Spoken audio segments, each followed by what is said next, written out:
हम अगली खबर का रुख कर लेते हैं। आज की एक और बड़ी खबर है, इस खबर पर नजर है लगातार हमारी। महाराष्ट्र सरकार गठन पर सूत्रों से बड़ी खबर मिल रही है कि तीनों पार्टी से दो मंत्रियों की शपथ हो सकती है। ये सूत्र जानकारी दे रहे हैं। बड़ी खबर आपकी टीवी स्क्रीन पर।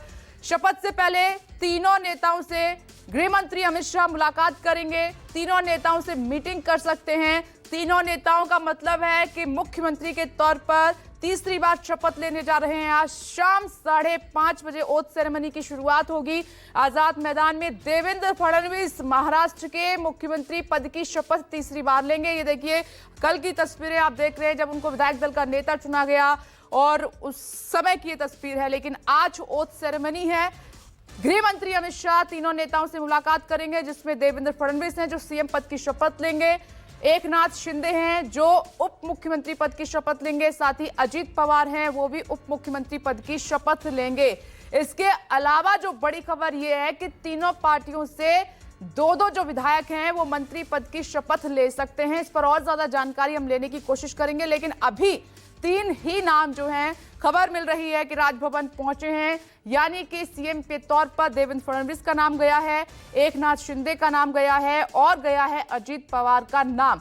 और इसके अलावा अगर दो विधायक मंत्री पद की शपथ लेते हैं तीनों पार्टियों से, तो वो कौन होंगे, इस पर ज्यादा जानकारी दे रहे हैं मेरे सहयोगी इंद्रजीत सिंह। इंद्रजीत, ये तो तय था कि 2 मुख्यमंत्री और 1 मुख्यमंत्री पद की शपथ होगी, लेकिन आपने खबर ब्रेक की है कि तीनों पार्टियों से दो विधायक मंत्री पद की शपथ ले सकते हैं।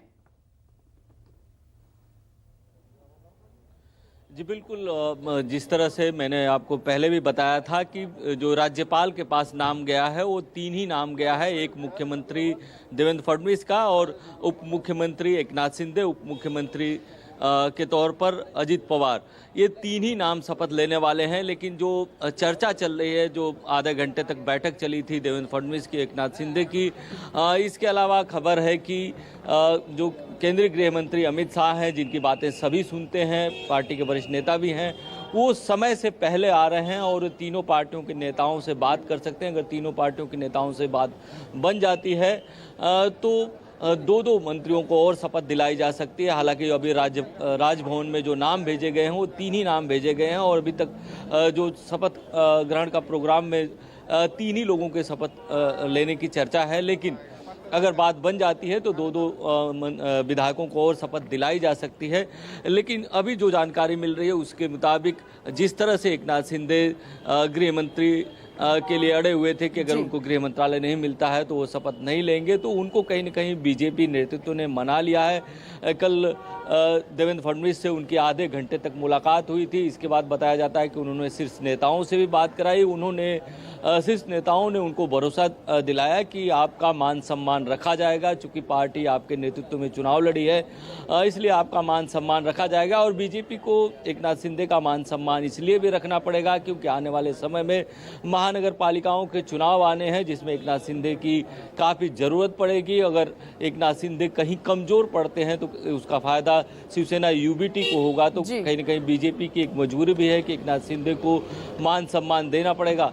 लेकिन अब सब कुछ तय करता है कि अगर तीनों नेताओं की बात में तय हो जाता है कि कौन सा मंत्रालय किसको मिलना है, इसके बाद ही 2 और विधायकों को शपथ दिलाई जाएगी। हालांकि 2 नाम तय करने में कोई दिक्कत नहीं होगी क्योंकि तीनों पार्टियों में 2 वरिष्ठ नाम तय करना कोई बड़ी बात नहीं है। ठीक है इंद्रजीत, हम इसी पर तो बात कर ही रहे हैं, आप जानकारी भी दे रहे हैं।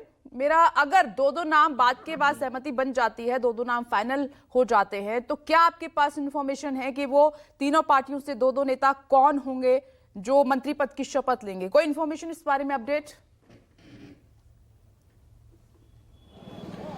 देखिए, अगर अजीत पवार गुट की बात करें तो वो जो अपने उनके सबसे करीबी हैं, अनिल पाटिल हैं, सुनील तटकरे की बेटी अदिति तटकरे हैं। इसके अलावा छगन भुजबल के नाम पर सस्पेंस बना हुआ है कि छगन भुजबल को इस बार मंत्रिमंडल में शामिल कराया जाएगा कि नहीं, क्योंकि बताया जाता है कि देवेंद्र फडणवीस ने क्लियर कर दिया है इन दोनों पार्टियों को कि इस बार उनके मंत्रिमंडल में दागी जो नेता हैं, दागी मंत्री हैं, उनको जगह नहीं है। तो इस बात को लेकर सस्पेंस है। लेकिन जो 2 नाम वरिष्ठ नाम है, उन वरिष्ठ लोगों को वो मंत्रिमंडल में शामिल करा सकते हैं। ऐसे ही अगर एकनाथ सिंधे की बात करें तो दीपक केसरकर हैं, इसके अलावा उदय सामंत हैं।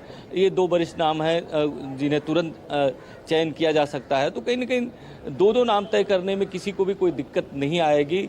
और सभी चूंकि विधायक मुंबई में ही हैं, सभी शपथ ग्रहण समारोह में ही हैं, तो अगर शॉर्ट नोटिस पर भी उनको बुलाया जाता है तो वो निश्चित तौर पर शपथ ले लेंगे। लेकिन अभी ये सब कुछ तय तभी हो पाएगा जब गृहमंत्री अमित शाह से तीनों नेताओं की बात बन जाएगी, क्योंकि मंत्रिमंडल को लेकर अभी तक पूरी तरह से बात नहीं बनी है। बताया ये भी जाता है कि एकनाथ शिंदे ने ये भी कहा है कि अगर उनको गृह मंत्रालय नहीं मिलता है तो फिर एनसीपी को वित्त मंत्रालय कैसे दिया जा रहा है। ठीक है, आप नजर बनाए रखिए, क्योंकि विधायकों के भीतर भी बेचैनी है कि किस किस को कॉल जाता है मंत्री पद की शपथ लेने के लिए। बहुत बहुत शुक्रिया इंद्रजीत आपका। अगली खबर की ओर बढ़